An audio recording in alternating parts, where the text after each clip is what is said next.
మంచిర్యాల జిల్లాలో ఓ ప్రైవేట్ రుణ తాకట్టు సంస్థలో పోలీసులు తనిఖీలు నిర్వహించారు. చెన్నూరు SBI2 బ్రాంచ్లో బంగారం చోరీ కేసుకు సంబంధించి పోలీసులు దర్యాప్తులో భాగంగా సోదాలు చేశారు. ఇప్పటివరకు 15 కిలోల బంగారాన్ని స్వాధీనం చేసుకున్నారు.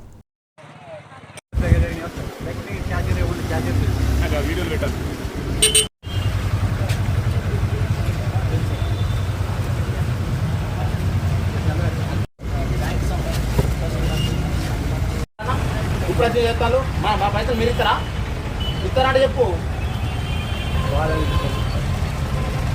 మరి ఎవరిస్తారు మరి ఇది ఇస్తారా ఎవరైనా ఇస్తారా?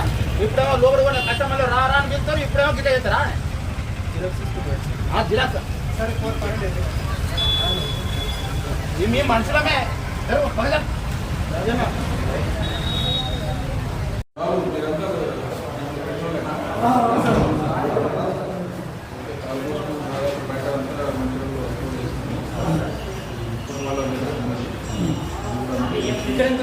సార్